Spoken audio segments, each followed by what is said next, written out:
Boa noite. O nível do Rio Negro vem baixando nas últimas semanas e já sinaliza o início da vazante. Mas a descida das águas ainda é lenta e, por conta disso, a capital ainda deve sofrer os impactos da cheia até o mês que vem. Há 3 meses, esse casal sofre com os efeitos da cheia do rio em Manaus. Sem ter para onde ir, a moradora conta que foi preciso se adaptar sobre as marombas. E aqui, mesmo com o início da vazante, a família ainda não encontra tranquilidade. Nós estamos sem condição de alugar um lugar para ficar. Já teve pior situação? Já teve pior situação. Pior do que isso. Vai saber melhor, que a água chegou aqui, ó, em cima. Desde o início de julho, o nível do Rio Negro já baixou 12 centímetros.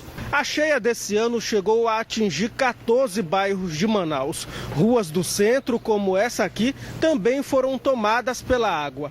Agora, com a descida do rio, os moradores e comerciantes já se preparam para voltar à normalidade. A gente espera, né, que melhore a situação, que desse jeito não tem condições, né? Complicado, né? Prejuízo? É prejuízo assim, porque fica difícil para o comprador vir para comprar mercadoria, né? Para negociar, né? Mas, de acordo com esse pesquisador do Serviço Geológico do Brasil, na capital o ritmo da vazante ainda é considerado lento. Mas como o Rio Negro em Manaus é controlado pelos Solimões, como o Solimões já está em vazante definida, o Rio Negro está em vazante aqui em Manaus também, então tá baixando os níveis, num ritmo lento ainda. Agora estamos num ritmo de 2 centímetros por dia de baixada, né? Então a gente acredita que essas águas vão permanecer altas aí até a 1ª ou 2ª semana de agosto.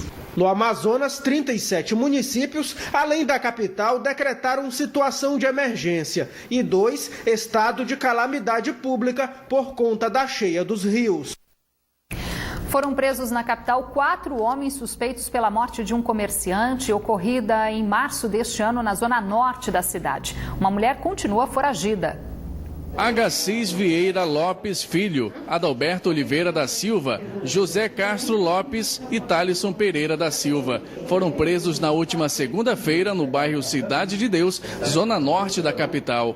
Os 4 são acusados de matar em março deste ano o comerciante Manuel Alves de Lima, de 34 anos. Segundo o delegado responsável pelo caso, a vítima foi enforcada mesmo depois de a mulher ter entregado aos bandidos uma televisão e R$2.000. A própria vítima ligou para a família para que entregassem a TV, os R$2.000 e o carro. E pegaram realmente esse material e, ao final, mataram a vítima, enforcada, amordaçaram, amarraram. E ainda na mesma noite desovaram lá na Cidade de Deus. Uma mulher já identificada que, segundo a polícia, teria atraído a vítima para a emboscada, continua foragida. Os suspeitos foram encaminhados à cadeia pública Raimundo Vidal Pessoa e devem responder por latrocínio, roubo seguido de morte. Um operário de 60 anos morreu na noite de ontem, vítima de acidente de trabalho em uma fábrica de reciclagem de pneus na capital. De acordo com a Polícia Militar, Norberto Dias da Costa teria sido atingido por resíduos em altas temperaturas após uma explosão na caldeira e não resistiu aos ferimentos. Nossa produção tentou contato com algum representante da empresa localizada no Distrito Industrial, mas ninguém foi encontrado para comentar o acidente. O Pleno do Tribunal de Justiça do Amazonas aceitou esta manhã a ação penal proposta pelo Ministério Público contra o prefeito afastado de Coari. Mas a pena para o processo onde Adail Pinheiro é acusado de descumprir 2 determinações judiciais expedidas em 2009 deve ser definida só na próxima semana. As ações obrigavam a prefeitura, na época administrada por Adail Pinheiro, a restabelecer o pagamento da aposentadoria de um ex-servidor. Adail, que também é suspeito de chefiar uma rede de exploração sexual de crianças e adolescentes no Amazonas, está preso desde fevereiro no batalhão da Polícia Militar em Manaus. Eleições 2014. O Band Cidade encerra hoje a rodada de entrevistas com os candidatos ao governo do Amazonas. Todos os 7 candidatos foram convidados e a ordem das entrevistas foi definida por sorteio em comum acordo com os partidos políticos.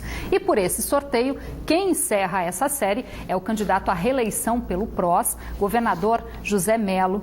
Muito boa noite, governador. Boa noite. O tempo de entrevista começa a contar a partir de agora, mas antes do senhor falar das suas propostas como candidato, o senhor tem uma notícia que vai beneficiar diretamente os moradores da Zona Leste? É verdade. Boa noite a todos que estão aí sintonizados. Notícia muito boa, né?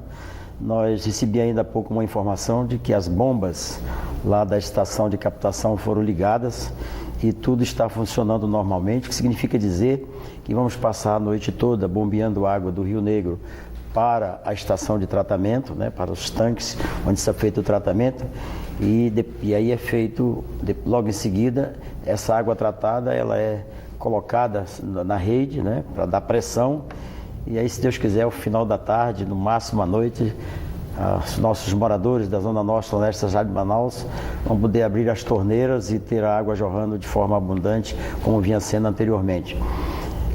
Essa notícia com certeza vai animar muito os nossos irmãos que vinham sofrendo com a falta d'água. Tá certo, e a gente vai estar lá acompanhando aí esse avanço. Governador, após a conquista aí da prorrogação dos benefícios da Zona Franca de Manaus por mais 50 anos, eu pergunto para o senhor qual é o seu principal projeto para fortalecer a economia do Estado, para que o Amazonas não fique apenas dependente desse modelo econômico. Em primeiro lugar, é importante dizer da importância que foi a prorrogação da Zona Franca, né? Isso gera um conforto muito grande aos empresários de que podem investir a longo prazo, porque terão bastante tempo para ter o retorno do seu capital. Isso com certeza vai atrair muito mais empresas, né? E as empresas que aqui já estão, elas podem diversificar sua produção, né? Entrar com nova linha de produtos, portanto, a prorrogação gerou esse conforto. Em segundo lugar, é preciso que agora a gente esteja atento para a questão do custo Manaus, né? Do custo Amazonas. Nós ficamos distante dos centros consumidores e esse custo é muito alto. Nós precisamos, portanto, investir muito na questão logística para que a gente possa reduzir esse custo. Precisamos também aproveitar agora esses 50 anos e aproveitar os recursos que a gente tem de ciência e tecnologia e tentar criar aqui na cidade de Manaus, aqui no Amazonas, não é? Criar condições para que aqui também a gente tenha avanços nessa área da ciência e tecnologia e não ficar dependente exclusivamente daquilo que é desenvolvido lá fora, né? Nós precisamos agora estar atentos para isso. Portanto, a Zona Franca de Manaus está aí, prorrogada, etc. E nós temos que estar atentos para esses dois aspectos. Mas o Amazonas precisa pensar em outras variantes econômicas que possa, juntamente com a Zona Franca de Manaus, garantir uma sustentabilidade de longo prazo para os nossos filhos na geração de emprego e renda. Deus colocou aqui no Amazonas muitas riquezas, né? Colocou petróleo, colocou gás, Deus colocou aqui muitos minérios, colocou aqui muita água, muito sol, uma biodiversidade incomum, né? O que nós precisamos agora é, através de estudos, através da ciência e tecnologia, através de projetos de pesquisa, verificar de que forma mais sustentável possível nós poderemos transformar essas riquezas todas num produto que possa gerar emprego e renda aqui na cidade de Manaus e no Amazonas. No meu programa de governo, eu coloquei algumas dessas atividades econômicas e que nós vamos defender da forma mais firme possível nos próximos 4 anos, se Deus e o povo do Amazonas nos der a alegria de termos a nossa reeleição garantida. Primeira delas, o Brasil importa mais de 80% de todo o fertilizante que ele precisa para o seu agronegócio. E aqui no Amazonas nós temos uma das maiores reservas de potássio do mundo, está aqui no estado do Amazonas. E o nosso gás ele é muito rico em nitrogênio. Portanto, para o NPK, o nitrogênio, potássio e fósforo, que é o que se precisa para fertilizar o solo, nós precisamos só do fósforo, que o nosso vizinho do Peru aqui tem abundância e seria mais fácil importar via do próprio Brasil. Então, eu sonho em ter aqui no Amazonas uma indústria produtora de fertilizantes para, de um lado, criar aqui uma grande indústria que gera emprego e renda aqui no Amazonas para utilizar essas nossas matérias-primas e, de outro, contribuir com o equilíbrio da balança comercial brasileira na medida que vai evitar que se importe hoje todo o fertilizante que nós precisamos para o nosso agronegócio. Mas eu acho que é hora do Amazonas também sonhar com a indústria gás química e a indústria petroquímica aqui no Amazonas. Afinal de contas, os estados brasileiros que têm petróleo e gás, eles têm essas indústrias e elas são muito importantes, porque elas são indústrias que retroalimentam a economia onde elas estão instaladas. Então, o Amazonas precisa sonhar, e está no meu programa de governo, com uma indústria gás química e uma indústria petroquímica também aqui. E o Amazonas precisa, de uma vez por todas, investir pesadamente na produção de proteína, de peixe. Nosso peixe de água doce, ele é um peixe extremamente sadio para a alimentação, muito rico em proteína, nosso peixe é muito rico em proteína, portanto é hora do Amazonas partir para grandes investimentos no sentido de criar peixe em cativeiro para transformar esse estado com certeza no maior produtor de peixe de água doce do Brasil. Afinal de contas, nós temos muita água, né, que é um dos elementos da vida e na criação de peixe é importante, e nós temos aqui a luminosidade, muito sol. Já conseguimos dominar a tecnologia da levinagem dos peixes, da criação dos alevinos, portanto agora é só investir pesadamente em mais pesquisa e também investir pesadamente na construção dos tanques escavados, dos tanques redes, né, da criação do peixe em igarapés, os 3 formatos mais conhecidos nesse sentido. E precisamos também, além de tudo isso aí, nós precisamos também nos voltarmos para uma outra coisa importante que a nossa região tem. Nós temos aqui na nossa região muitas frutas, muitas matérias-primas da nossa floresta que são importantes para a produção de cosméticos. Então é hora do Amazonas pensar também numa indústria de cosméticos a partir das nossas matérias-primas regionais. Além disso, nós temos aquilo que os estudiosos chamam chamada farmacopeia, isto é, nós temos na nossa floresta muitas flores, muitas folhas, muitos caules, muitos fungos, enfim, uma gama enorme de matérias-primas que pode gerar um produto na área de remédios, na área de produção de remédios que vem da floresta. Acho que é hora do Amazonas também pensar nisso aí. Afinal de contas, as grandes empresas que estão aí no mundo e que hoje estão aqui no próprio distrito industrial, essas empresas já pensam em diversificar a sua atividade produtiva, não ficar somente no segmento da indústria de informática, mas também já começam a investir na indústria voltadas para as matérias-primas onde elas estão instaladas. Tá certo. Acho que agora nós vamos motivar as nossas grandes multinacionais a também diversificar sua produção a partir das matérias-primas das nossas florestas. De um modo geral, acho que isso aí seria inovador, né? Iríamos explorar de forma sustentável essas riquezas todas que Deus nos deu, gerando outra Zona Franca de Manaus, com toda certeza. Tá certo, governador. Vamos falar agora de educação. O senhor já foi professor, estudou em escolas públicas, é graduado em economia numa universidade pública, porém o Amazonas ainda tem índices que deixam a desejar se comparado com outros estados. O senhor disse quando confirmou, oficializou, né, a sua candidatura na convenção, tinha um projeto especial para a educação. O que o senhor pretende fazer para mudar essa realidade da educação no Amazonas? É possível em 4 anos? Não, em 4 anos não é possível você mudar. Em 4 anos é possível você continuar investindo no formato que nós estamos investindo aí nos últimos 4 anos, né? É possível continuar dando a prioridade que a educação tem. É possível continuar investindo de forma muito responsável na questão do professor, do profissional da educação. Por isso nós fizemos o plano de carreira, fizemos agora as promoções, estamos possibilitando aos nossos professores agora já no nosso governo que eles tenham oportunidade de fazer curso de pós-graduação. Mais de 6.700 vagas estão oferecidas nesse momento.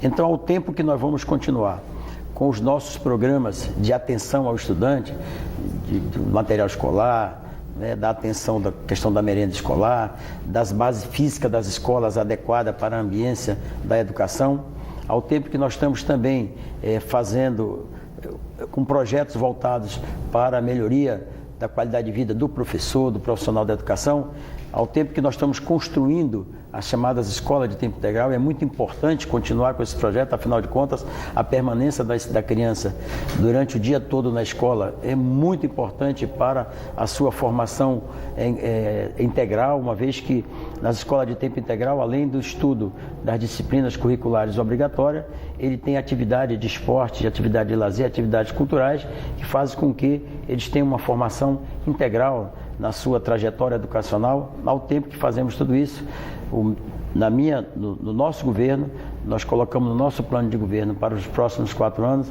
aumentarmos de 25%, que é o que investe hoje em educação, para 30%, aumentando os recursos para a educação para irmos na busca da chamada qualidade da educação. Agora é importante, para que todos entendam, é importante dizer que há 30 anos atrás, quando eu fui secretário de Educação a primeira vez, a grande maioria dos nossos professores não tinha nem a formação específica, né?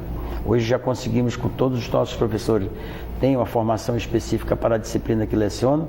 Estamos partindo agora para a pós-graduação, porque a qualidade da educação ela é fruto de alguns investimentos, mas o principal deles é no profissional da educação, sobretudo no professor, que é aquele que está no dia a dia com as nossas crianças, não é?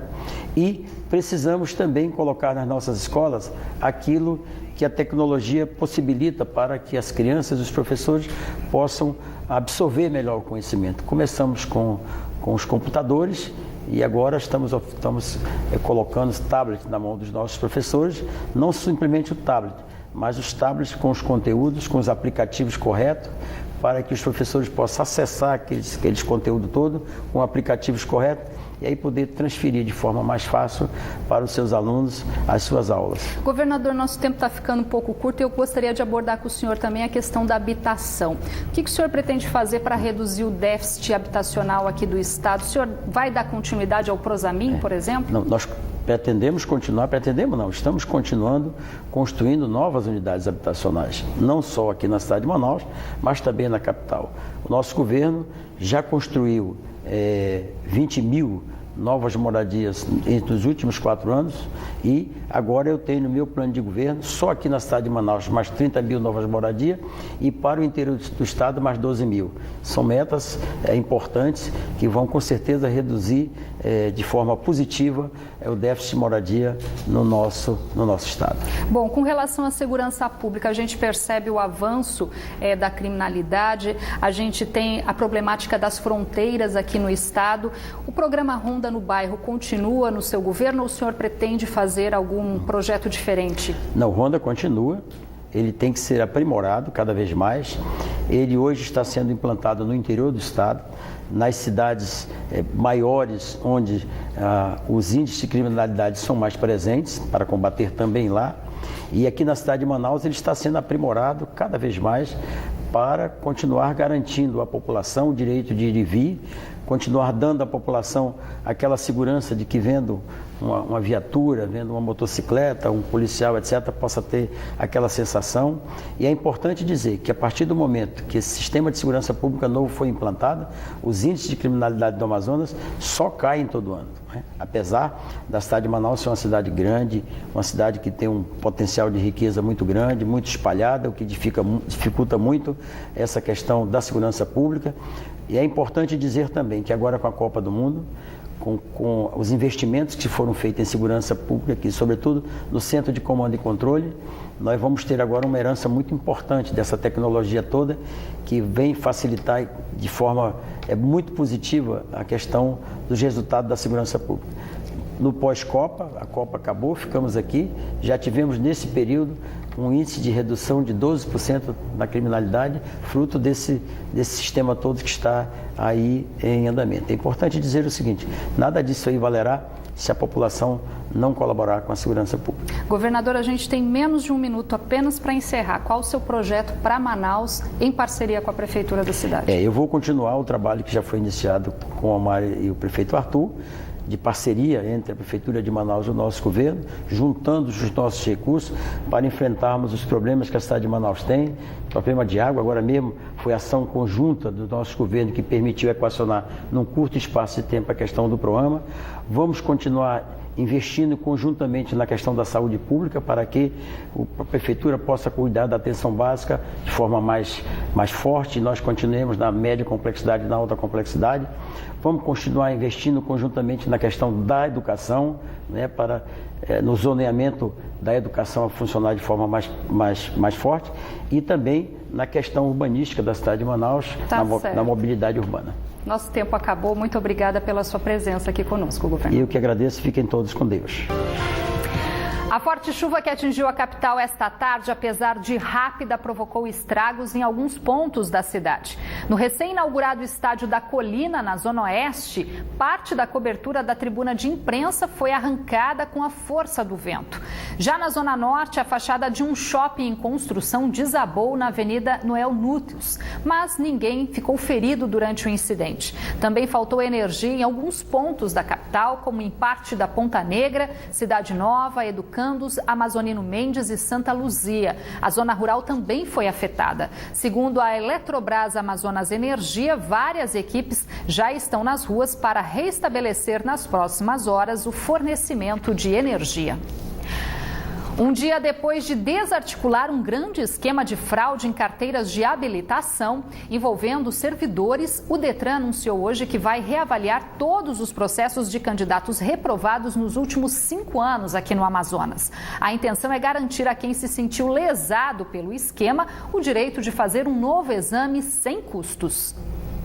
O serviço vai ser disponibilizado a partir de amanhã na sede do Detran, na Avenida Mário Ipiranga. A medida vale para os candidatos reprovados nos exames de direção nos últimos anos. Todos terão direito à reanálise do processo da CNH. E tragam o seu processo de habilitação para nós tentarmos ver quantas vezes essa pessoa foi reprovada, por que foi reprovada e se a comissão entendendo que essa pessoa realmente foi prejudicada, essa pessoa terá seu direito acolhido e fará todas as provas sem pagar nenhum tostão a mais para o Detran. O principal suspeito de ser o cabeça de toda a operação é um ex-estagiário aqui do Departamento de Trânsito, Patrício Medeiros Pereira. O grupo chegava a cobrar quase R$3 mil para aprovar um aluno. Desde que o esquema foi desarticulado, na manhã desta segunda-feira, o Detran já cancelou 1.845 CNHs que foram adquiridas nos últimos 5 anos de maneira fraudulenta. Esses condutores também estão sendo investigados. Segundo o Detran, o Amazonas tem um dos maiores índices de reprovação do Brasil,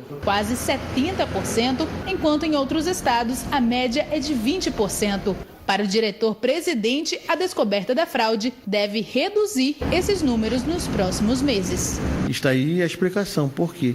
Eram reprovados porque essa quadrilha, depois da pessoa ser reprovada, e o aliciador atrás para oferecer a facilidade de maneira escabrosa, de maneira asquerosa, né? Para tentar usufruir benefícios em detrimento daquelas pessoas que precisavam da sua habilitação. Bom, um fotógrafo colombiano que vive há mais de 40 anos aqui em Manaus fez do esporte mais popular do Brasil, o futebol, tema de uma exposição que pode ser conferida lá no centro da capital. É a chance, né, do visitante também poder reviver um pouco da alegria da Copa do Mundo que deixou saudades em Manaus. A Copa já acabou, mas a temática permanece no mundo das artes. Prova disso é essa exposição fotográfica no centro de Manaus. Todas essas imagens sempre procura destacar o que era a foto de Barça, que é o futebol de origem do ribeirinho, das comunidades pobres, dos bairros. Então, cada uma delas, a exceção é aquela que está lá estaticamente parada, todas elas têm movimento. O mundo da bola. Esse é o tema central da mostra e cada foto conta uma história diferente. A primeira foto inicial para para apresentar esse projeto, eu não vi interesse, não vi qualidade nessa imagem. Depois que eu abri ela no computador, vi que ela tinha um conteúdo. E através dessa imagem eu fui desenvolvendo esse projeto chamado Pé de Moleque. A exposição tem 7 das 95 fotos do projeto Pé de Moleque de Carlos Navarro. Difícil escolher uma preferida. Para muita gente, a fotografia é mais do que apenas um quadro na parede. Representa também uma inspiração. Eu acho muito legal imaginar a história que tem atrás de cada uma das fotografias. Eu acho isso apaixonante. As fotos vão ficar expostas no espaço Casa das Artes, no centro da cidade, até o dia 13 de agosto. A entrada é gratuita. What I think is a Brazilian street kid child is playing with the ball and it's fun. O Band Cidade fica por aqui. Para rever esta edição, acesse band.com.br/Amazonas. Fique agora com o Jornal da Band. Obrigada pela audiência. Boa noite. Até amanhã.